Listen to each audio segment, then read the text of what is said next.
कोशिश नहीं पण कावतरा करवा पड़े त्यारे समझी लेवू के आपणा नेजा आकाश में फरकी रह्या छे। शिव डीजे वागे मारी जान।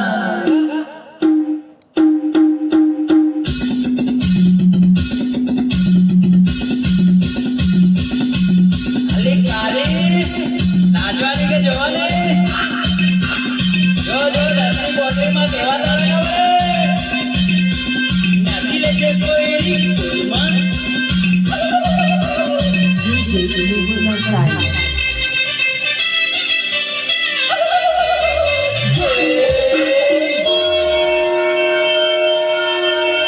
यात्री कृपया ध्यान दें, वालिया से आया हुआ साई सपाटा अभी कुछ ही सेकंड में न्यू टोन बजाने जा रहा है, तो सब अपनी अपनी जेब से मोबाइल निकालें और साई सपाटा की ओर फोकस करें।